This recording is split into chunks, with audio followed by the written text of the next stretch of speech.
From your Revere TV studio on Broadway, it's the Revere Review. Hello, and welcome to this edition of the Revere Review. I'm Debbie Pesca. And I'm Ed DeVoe. By a landslide vote of 5,320 to 83, an 86% margin, Everett voters approved the $1.2 million casino resort proposal and mitigation package offered by Las Vegas developer Steve Wynn. Everett is the first city in the state to vote on and pass a binding referendum under the 2011 state law that legalized casino gambling in Massachusetts. With this step successfully completed, Steve Wynn can move on to the next step of preparing and submitting his formal plan to the state's Gaming Commission. No project can compete for the coveted casino license unless the voters of the host community approve the proposal at the ballot box. In a statement released by Wynn, he stated that voters of Everett have spoken clearly and decisively. He said, "That vote heightens our enthusiasm and dedication to this fine project. We thank the voters of Everett for their support and for making all of our efforts so easy." Voters interviewed Saturday outside one of the city's polling stations were overwhelmingly in favor of the referendum, saying that the economic benefits of the project would outweigh potential headaches. "It's a wasteland down there.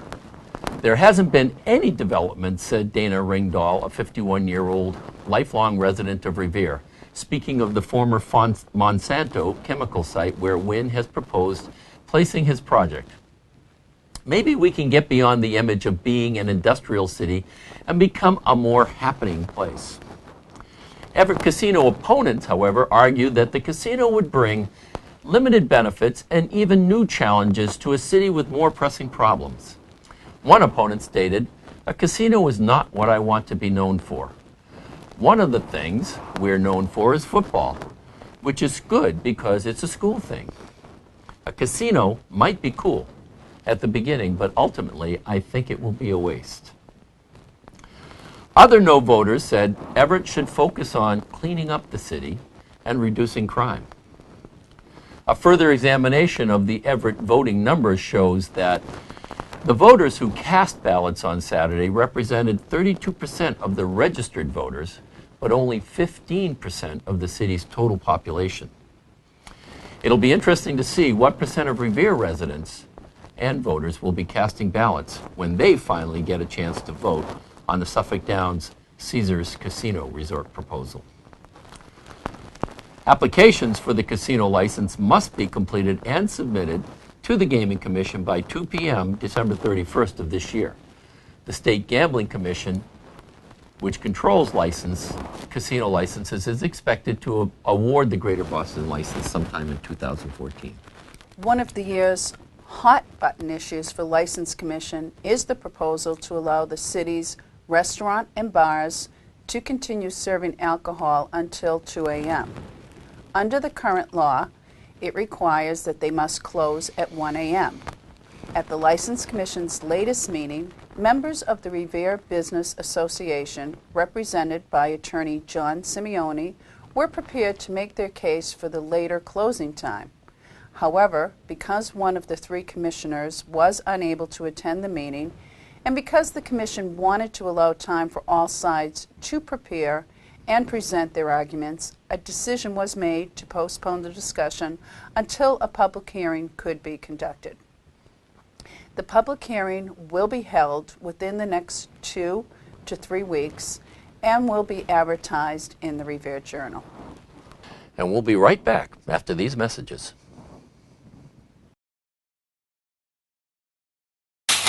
All right, are you ready? Mm-hmm. Can you move your hand? Yeah, thanks. All right. Okay, go. This?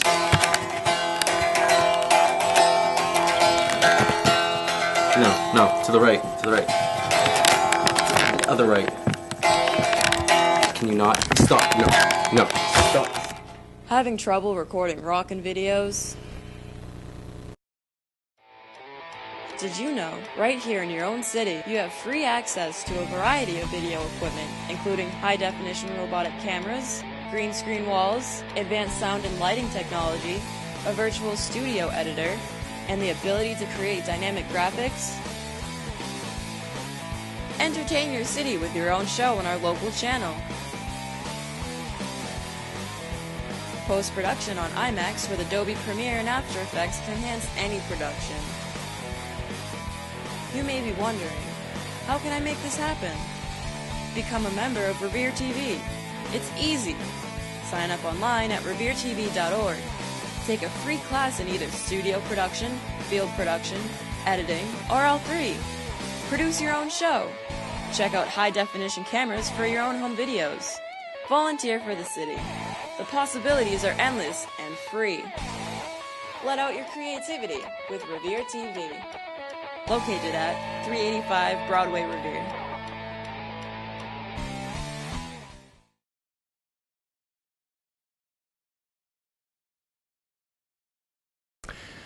Well, we're nearing the beginning of July, and the Revere Beach Partnership is in full swing, completing preparations for this year's Sand Sculpting Festival, which also happens to be the 10th anniversary. Yes. And with me to talk about some of this year's plans and what we can expect from the event is Amanda Gourgue, who is the new Executive Director for the Revere Beach Partnership. I think you've been since February, yeah? Yes. Yeah, well, welcome, Amanda, and thank you very much for being on. Tell us a little bit about, well, let's start off with the dates and the timeline of events for that week and go from there. Sure. So the official festival dates are the 19th, July 19th, 20th, and the 21st. So it's Friday through Sunday this year. We changed it up a little bit. Last year we had the opening ceremonies on Thursday, so we did get rid of that, and now we're just focused on that Friday through Sunday. Yep. Now, I understand that so the opening ceremonies and the actual, if you will, formal part of the festival takes place and starts there. But there are other activities that happen before then. There are. Talk a little bit about those. Sure. So the big thing is the sand. Yep. So the sand will drop on Friday the 12th, July 12th. Okay. And then what will happen is just before that, we'll have our company, we hire a company to create the forms and to hire all of the sculptors and make sure they stay in line. So they will be there early creating the forms. So the sculptors have something to do their base off of. And then the sand will drop, and they'll work on the center sculpture from that point on, because that's not competition. And then starting on the 16th, the 17th, that Wednesday, competition starts at 8 a.m. Okay. So the sand comes on the 12th. Correct. They start working on the centerpiece. A lot of the sculptors who have arrived early enough start working on that, and then they start on their own work on Wednesday. That's correct. And that's when the whistle gets blown, if I remember correctly. There's a whistle at 8 a.m. You're right. Exactly. Going back to the centerpiece, often it's somewhat of a secret to a certain point. Can you tell us what it's going to be at this point, or not? I don't know if I can. I can Give say us a that I can say that it will make everyone be very proud to be from this area, from Revere and in Boston and just in Massachusetts in general. And it's a wonderful theme. So I'm excited to have it be unveiled in the future. And you mentioned the people now. In the past, I think there were 10 competitors. I understand there's going to be more this year. That is correct. Because it's our 10th anniversary, we're ramping it up, and we're going to do 15 this year. 15? Yes. Wow. Yes. Now, a number of the competitors came from across the United States, some from Canada. Yes. I can imagine there's a couple that I know from the past that from Canada that will be back. Yes. Joby being one of them, Yeah, we will have definitely the oldies and goodies that everyone loves, and then we'll have some new ones. So yes, Canada is represented. We even have Holland, we have Mexico, and then of course all throughout the U.S. And in Mexico, is it Benjamin Probanza coming back? Yeah, it is. I always liked his work. Yes, yeah. Well, I in the past ones, I got to interview some of them, so I got to know all of the names, although I couldn't list them all off the top of my head at this point in time. And so you say you have one from Holland? We do, yes. So we're starting to reach out a little bit more internationally for the best of the best. So it's exciting to have them come. That's great. And the management company that if you will, is pulling together all these artists and helping to manage their part of it is It's the same company we've used since the beginning. So it's Standing Ovations, and they're based in Treasure Island, Florida. So they're experts because they're in the sand all the time. Location, Treasure Island. It's beautiful. Yep. So all of these 15 artists are going to start working on their sculptures, starting on Wednesday. Correct. And then the official festival kicks off on Friday with the opening ceremonies. The awards will be on Saturday still? Yes, Saturday evening before the fireworks. Yes. Talk a little bit about what's happening on relative to entertainment throughout this. Now, if the sculpting is not enough entertainment in the work that they're doing, there are other activities going on to entertain people as they come down. Yeah? There is. This has become like a little music festival at the same time. Okay. So starting Friday at 10 a.m., running all the way through Sunday at 10 p.m., we have nonstop bands. So we'll have some of the classics that were there last year, so you'll still see Overdrive and World Premiere, but we have some new ones that I can't announce quite yet, but it's very exciting, and we're really looking forward to just the new aspects and just all the entertainment that we have. We'll also have dance groups, we'll have a fitness area, we're going to have hopefully a craft area, we're still trying to pull that together. And then another big aspect of this year that we're really excited about are food trucks. So yet again, we'll have a little mini food truck festival within our bigger festival. Oh, wow. So on Friday, Saturday, and Sunday, we'll have about 24 trucks with a variety of food who will be able to serve everybody who's on the beach for that weekend. So that should really be interesting. Exciting. Yeah. One of the crowd pleasers, if you will, or particularly for the children, is the little sand sculpting pile of sand that they have to do their own thing, and the names of the two people that used to do that escape me. But will there still be that? We will still have lessons, and the kids still get to play. We also will have an interactive kid zone this year too, which will bring in people like the Museum of Science. We'll have a touch tank there. We'll have things that kids, little ones, can play with. We also have a great sponsor this year who we're partnering with called Mind Labs, and what they'll do is treasure quests. So you'll get to play with a metal detector and win prizes, and that's going to be over in our little interactive kids zone, so it's a family-friendly event. So all of these activities kick off with the Friday night, so it'll be basically Saturday, Sunday that these Everything activities? opens Friday at 10 a.m. Okay, 10 a.m. Friday. Okay. Yep. All right, so you don't have to wait for the opening ceremonies Friday night. You can come down at 10 a.m. Correct. All of these activities with the kids sand sculpting and all of the other things that will be taking place, the exhibits and so forth, will be available starting at 10 a.m. Definitely. Now, Saturday night, of course, is the fireworks. Yes. There's always the question, is it going to be from the beach or the barges? The barges. Has that been determined? Yes, it will be from the barges. We will have 2 barges this year, so it's going to be even bigger and better than last year. Wow. And we can get even closer because they'll be out in the water. So. Great, great. So we got the musical entertainment, we got the kids, we've got the search, what was it? The Treasure Quest. Treasure Quest on the beach, and we've got, it sounds like all kinds of great fun going on during this event. Now, one of the other things I also heard is that you're kind of shifting the exhibit or display area, so to speak, a little bit. You want to talk a little bit about that? So we did this for a couple of reasons. We get so many people, which is fabulous, but we needed to spread it out. So if you can envision the beach and see from the bandstand all the way to the clock, that's where we're going to be, so between those 2 T-stops. It was just being by the bandstand was too many for 300,000 to 500,000 people. So, and then the food trucks also take up much more than the vendors in the past. So yet again, we had to spread it out for that reason. Then we're going to have more entertainment, so we had to spread it out. So no matter what, this is growing and it's exciting, so we had to use the space.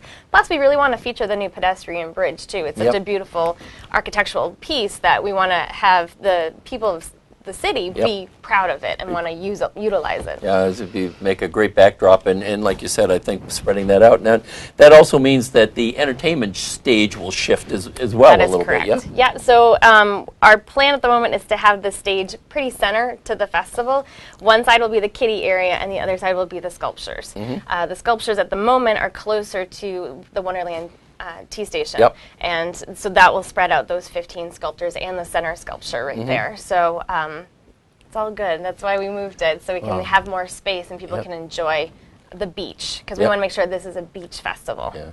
Well, being the 10th anniversary, it is a special event, and it sounds like you guys have planned pretty well for this special event to make it what it should be. So, yes, we're hoping everyone has fun. Amanda, thank you very much. You. Welcome to Revere. Thank you. In show business, they say break a leg, so I'll say break a leg and hope that everything goes well for you. Thank you. And pray for great weather, too. I know, definitely. Thank you so much. My pleasure. Take care. You too. All right. On Thursday, July 11th, the Revere Beach Partnership will kick off another one of its signature events, the Farmers Market, which will run every Thursday from 3 p.m. till 7 p.m. until October 17th. This is the 7th year for the Farmers Market, which features healthy food and produce grown on local farms and made by local vendors. If you're looking for the Farmers Market in the old location near the Rhinestein Bandstand, you'll have to walk a little further up the beach to its new location at the Upper Plaza, leading from the Wonderland Tea Station to the Markey Memorial Pedestrian Bridge. The goal of the farmers is to promote healthy eating. Dr. Roger Pazinski of MGH Revere, a longtime supporter and sponsor of the Farmers Market, says, eating more fruits and vegetables is the key to healthy nutrition. The Revere Beach Farmers Market makes it very easy. Everyone is smiling as they choose their fresh apples and tasty zucchinis that they just picked that day. It's a great place, isn't it? It is fantastic to go down there, and especially when it's the great summer weather, to spend the afternoon picking out produce and the other goods that are there, as you mentioned. Yeah, you're right. Well, on Saturday, June 8th, Revere's second annual citywide fitness challenge ended with the Revere Runs 5K Run Walk event, a health and wellness fair, and an award ceremony for the winners of the fitness challenge and the 5K Run Walk. Mayor Dan Rizzo, who has participated in fitness challenge activities throughout the 6-week period, was also among the crowd of 250 community members who participated in the run walk and the closing ceremonies. Also joining in the event was senatorial candidate Gabriel Gomez.